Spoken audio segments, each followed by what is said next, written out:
Welcome to the TK Show with the Athletic Bay Area's Editor-in-Chief, Tim Kawakami. Hey everybody, it's Tim Kawakami here with the revival of the TK Show. We were actually broadcasting or recording this from Warriors hallways just because this is a good place to be. Well, you might hear some enemy territory. Enemy territory for my special guest. You may know him from The Voice already, the Houston Rockets general manager for 10 years now, Daryl. That's 10 years you've been a general manager in the NBA. That's awesome. And I guess it's actually I think 11. 11. I've cheated you a year. Yeah. Sorry. I know. I guess as you announced on Twitter today, I guess it's Happy James Harden Day for you. 5-year anniversary of the James Harden trade. Well, I had to remind the new owner of that. Yeah. All the help I can get. Yeah. Hey, remember that one? That was pretty good there. When you think about that trade, it was a surprise. It's not one of those where everyone Woj had reports and everyone was leading. It just kind of was bam. What do you remember from that? Did it happen really quickly when you acquired James Harden from Oklahoma City? No, it happened the opposite of quickly. I mean, they were talking to teams to trade him for months and months, and I mostly remember I didn't think it was going to happen because they were very upfront that, if he took their extension, they were going to keep him, and I just assumed that was going to happen the whole way. But yeah, no, they called. I was at my son's soccer game, and they called me and said we're on, and we had already worked out the terms, a few days before. So it was a quick trade once they said they were in. Did that really kind of set this franchise up for where it is now? In your mind, was that the kind of foundation move? Yeah, we were going to have a rough year. We've managed to never have a losing season, while I was here. But that year we would have. I'm quite certain of it. I wish not. But James sort of kept us from having that, and it really became as we were talking about Bob Myers before. I mean, as Bob will tell you, you need to know your foundational pieces so you can fit the other pieces around. And we really didn't have one at the time. And once we got him, we could shift everything to fitting players around him. Well, you made another deal just recently, getting Chris Paul. And I'll ask you, was that a deal that you kind of, in your mind, you were working on? You had a long lead up to that happen quickly, and obviously Chris has been hurt for a large part of the season. How has that worked in your mind so far to add Chris to this situation? Yeah, well, the fans haven't been able to see it, except he had a stint obviously against Golden State on opening night that was good, but he had already hurt his knee there. He was decided to try. I mean, I do think if it was maybe the playoffs, he might be going now because he's such a competitor. But it's definitely wise for us to wait on it. Especially after the Golden State game, he was in a lot of pain. And so I've seen it in practice. I've seen it over the summer, and I've seen it in training camp. And so we're very confident how it'll go once it happens. But right now, obviously, we're all waiting. When you make a trade like that, Daryl, you've lost to the Warriors a few times in the playoffs. Sorry to remind you. Are you really thinking? Yeah, okay, thanks. you appreciate that. I know you do. Yeah. Are you thinking? Okay, I really just want to know in this call what to never do whatever the 49ers did to you, so I can never get to that dark place. Daryl, I think you'll be able to do that. I think you'll be able to avoid having a whisper campaign against Jim Harbaugh and firing him in a year. Maybe not. We'll see. We'll see. No, I'm going to try and avoid whatever the hot button is. So. Daryl Morey, loyal reader of my 49ers coverage. I think everyone should be aware of this. When you do make moves or when you think about the season now, are you thinking, hey, how does this affect the way we play the Warriors? Is that maybe the number one thing on your mind? Does it have to be? Yeah, sadly, it is. I mean, I think we've sort of looked at it. It's like well above 90% that we're either facing the Warriors leading to the Western Conference Finals or in the conference finals.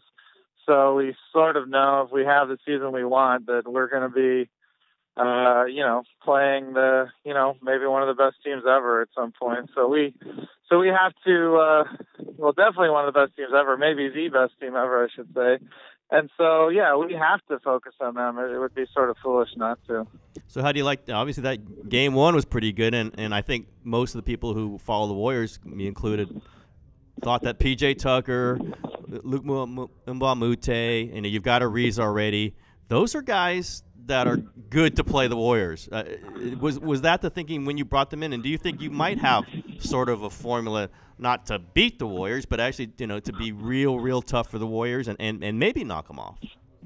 We definitely added them with the Warriors in mind. I think they're good players against almost every team, but we definitely added them with the Warriors in mind. And I think what happened in game one is how we can beat them in a game. The daunting thing is you'd have to beat them 4 times in 7 games, not just once. So I mean that's actually what I thought of after the win, because I sadly think about how tough it's going to be. And we obviously, I don't think either team played at their best because it was game one of the season. But we feel like we can hang with them, and we're going to have to beat them 4 out of 7. That it's obviously a challenge, but it's a challenge we all have if you're in the West. I really do, and even Toronto showed it a little bit in a tough game. The Warriors came back and win, but you play middle-sized guys against the Warriors. You dare them to try to post against you because they don't really have that post player. Is that the way you think is kind of the consensus is forming, that's the way you attack the Warriors? Just put a lot of 6'7", 6'6" guys up against them and say, okay, we'll guard the 3. Let's see you try to throw it down low. Yeah, then they throw 3 or 4 Hall of Famers at you. Yeah, so. they can do that. They can do that, yes. Yeah, exactly. But, it's not just the Warriors, though. I think a lot of the teams that have shooting and, good playmakers and good, good ball handling, guards and smaller bigs. I think it's definitely the playbook until people show that it's not. I mean, right now it's really your best shot. We were talking before we came on. You mentioned Bob Myers and how he's maybe the GM you're closest to, or you talk to the most. What's the relationship with you and Bob, and why is it like you can just be so conversational with a competitor, with a rival? Well, we got to know each other well. He was Tracy McGrady's agent, yep. and frankly, he was tremendous at it. I think the relationship developed there, and I was thrilled when he got the job. I thought it was a great hire by Joe and the ownership of Golden State, and he's really proven that. I mean, I think people can point to there was this in place and that in place, but the reality is they've done unbelievably tremendous moves since then, and there's a lot of evidence if you look at NBA history that if you have top players, you can still really fuck it up. Yep. And they've done the opposite. They've really maximized what they've had. Marcus Thompson and I sometimes sit around and are amazed at competitors for the Warriors picking up players that we know don't really bother the Warriors very much. And I could cite names Marcus and I've done. I won't do it here. But do you sometimes go, why are these teams picking up players that don't bother the Warriors? You should pick up guys like P.J. Tucker, Luke Mbamute. There are players that do bug them a lot. I mean, do you sometimes look at sometimes the competitors aren't doing their best to try to beat the Warriors? Well, there's only so many players to go around. So, I mean, we have the luxury of being a team, that players want to play for, so does Golden State. But, I mean, there's a lot of cities, and, again, it's probably best I don't name them like you did, where, it's not like they get the first selection, right? So that's a good point. I get it, and there's always a price on, even if a player isn't maybe one that, does well against the Warriors, there's obviously 29 other teams, and there's also a price where it might make sense. So I personally wouldn't criticize the other teams for that. All right, Daryl. You are certainly known for the analytic approach, metrics, the Bill James, and certainly things that I buy into 100%. I know the NBA is certainly picking this up. Maybe even the writers are beginning to pick this up a little bit. What's a metric, I mean, without trying to get proprietary information here, that you would throw out there that fans maybe could follow more or should get more attention that you think is a pretty important stat these days?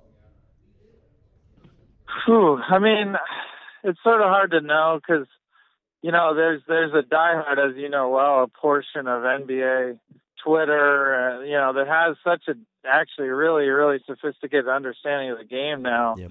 that I don't know if there's a lot that gets past them, but I would say generally the one that people have highlighted, but still is not in the common maybe knowledge among NBA fans is really paying attention to not only shot selection but the quality of the shots that you're taking and giving up. I know that's sort of a generic answer, but it's one that we obsess about, and I think so do the Warriors.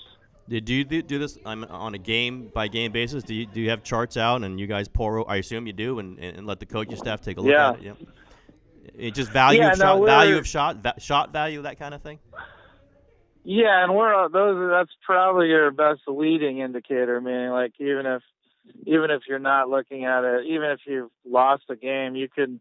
There's actually a really really large amount of randomness in any given NBA game. Loose balls go a certain way, ref calls go a certain way. Open 3-pointers go in or out, or just massive swings in a certain game, and they sometimes even out on a single game basis, but most of the time, frankly, they don't.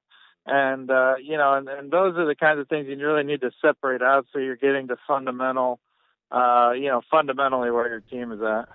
Hey, as you can tell, I'm a loyal Daryl Morey Twitter follower, loyal follower, and you tweeted I think yesterday about Justin Verlander. Astros win that pretty interesting playoff World Series game, and you were saying maybe one of the all-time, I think you said probably undeniably one of the all-time great trades in sports. You really believe that, and or was that just a little? No, Houston I really believe that. I don't have the numbers in front of me because I used to work in baseball, but I don't have the numbers in because it's not my job anymore. But I think he's given up like 2 or 3 runs in two months.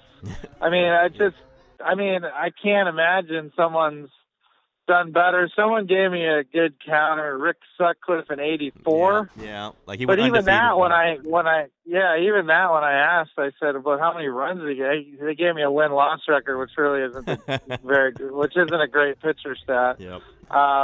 Someone gave you a win-loss stat for pitchers. Yeah, Come on, exactly. Come on, I know. Fail, right? I should have called him out. So. What's Houston, the town, like? I mean, obviously you had the flooding was terrible, but the Astros are such a fun story, such a great story. Are you caught up in it? Can the Rockets get some momentum off this? Do you feel this kind of togetherness in the city? Yeah, the Astros were the original trust the process. I mean, they had I think the worst record. I know for a fact they had the worst record in MLB history over a 3-year stretch when Jeff first got there, and it was all part of their plan to set themselves up. So I think Philly's in a good place coming up. Like Houston, frankly, before I moved here, I didn't know a lot about Houston. The reality is NBA players love Houston. Yeah. I put 2 loves. Love Houston. And it's a big edge. People should factor that in when they're judging franchises. The fact that our city is one that, players really, really want to play in is undeniably a factor in our success. And, we have, average 70 degrees during the NBA season. It's 4 million people, the fastest growing large city with lots of stuff to do. So I'm a big fan. Yeah. Yeah, you sound like you're doing a Chamber of Commerce advertisement here. That's good. I might have given the speech a few times. I probably didn't do it as well as I did to certain free agents that now are signed with teams. Yeah. I'll just say you mentioned the Verlander trade. If we remove the Harden trade from this, given that's such a historic trade, what's your favorite trade? Maybe kind of a quirky trade, or what's a favorite move you made that you just kind of like? Hey, that one was a fun one to do.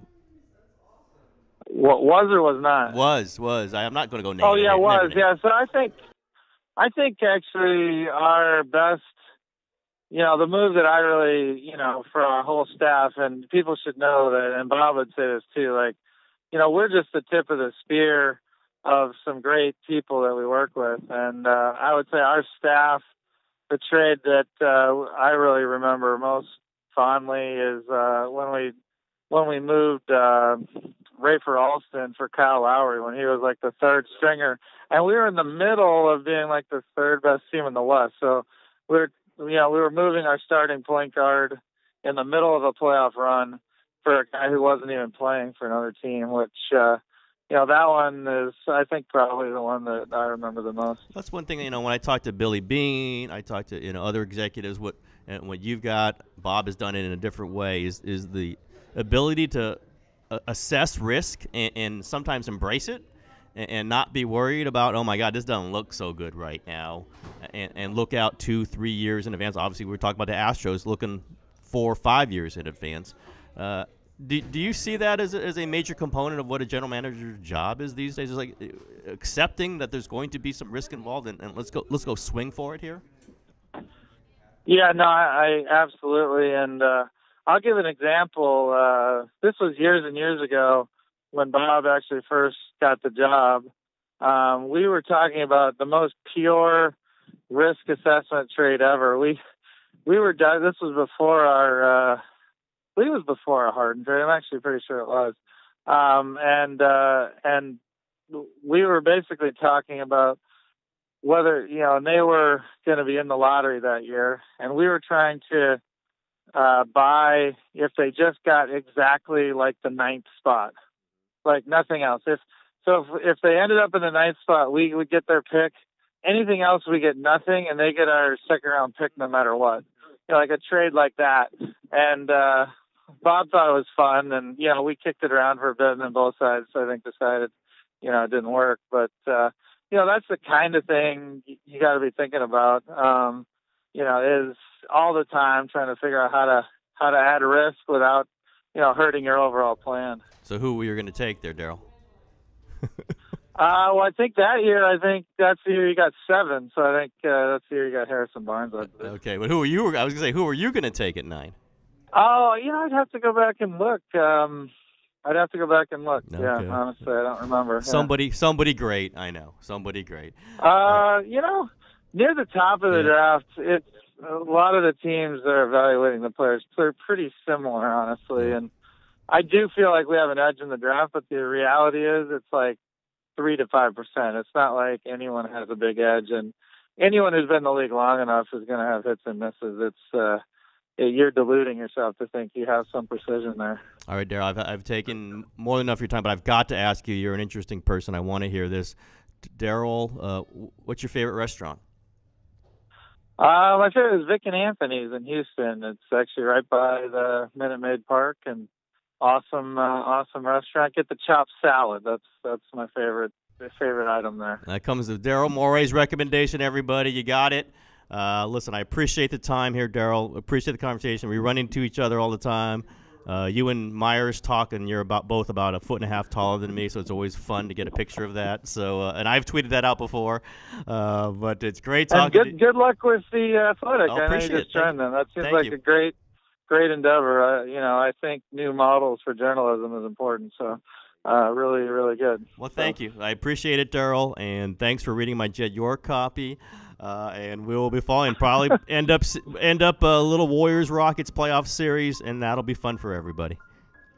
I hope so. Yeah, we if we're not facing them, then we've probably not had the year we want. So appreciate the time, Tim. Thanks All right, so Daryl. much. Appreciate it. Thank you, everybody. It's the TK Show signing off for today. Thank you.